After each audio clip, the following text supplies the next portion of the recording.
Good morning everyone.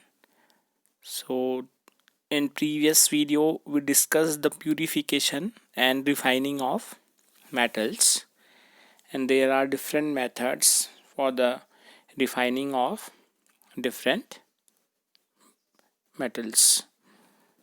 So in today's topic I'll take the uses. This is the last section of this chapter, that is uses of different metals. So I'll start with uses of aluminium, copper, zinc and iron. So starting with the very first, that is uses of aluminium. So aluminium foils are used as wrappers for chocolates, and even the foils are used up of wrapping different foodstuffs, soaps even. And next is the fine dust of the metal is used in paints and liqueurs and in anti-rust paints. And aluminium being highly reactive, so it is used in the extraction of chromium and manganese from their oxides.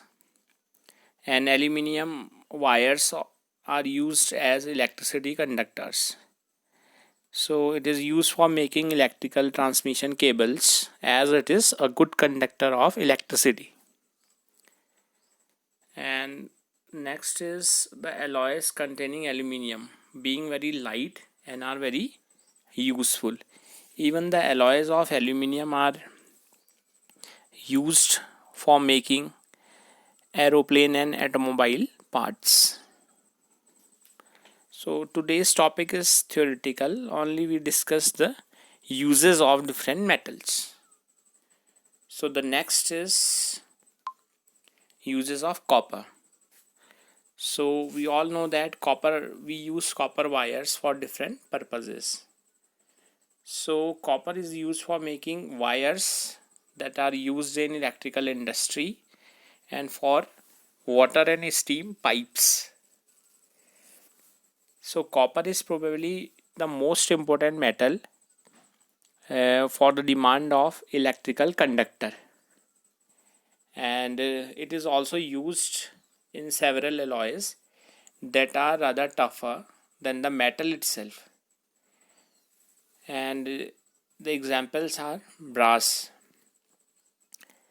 So brass is an alloy of copper, and the uses of brass is to making utensils and condenser tubes, cartridges, caps, etc. And brass is an alloy which has composition of copper 60% and lead and zinc 40%. Then the next is bronze. So bronze is an alloy of copper in which copper is present 90%, and it is a combination of copper and tin. So we all know that these are the alloys of brass and bronze, these are the alloys of copper. And alloys are the homogeneous mixtures of different elements which combine together to improve the quality of the metal. One more is given here, this coinage alloy. So coinage alloy are with the combination of nickel with copper, and copper is mixed with nickel, and these are used as electrical apparatus. Then next is the use of zinc. So zinc is widely used for galvanizing iron. So galvanization is the process of coating zinc over iron to prevent from rusting, and it is also used in large quantities in different types of batteries and cells as a constituent of many alloys. Even zinc is used in brass, zinc is used in German silver, and in this copper is present, zinc is present and nickel is present in different amounts, percentage are given.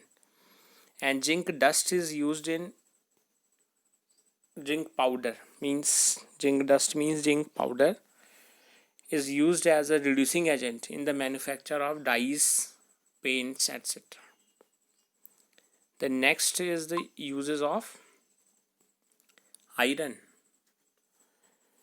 So the use of iron in different forms. First is the form of cast iron, which is the most important form of iron and is used for casting stoves, railway sleepers, gutter pipes and toys, etc.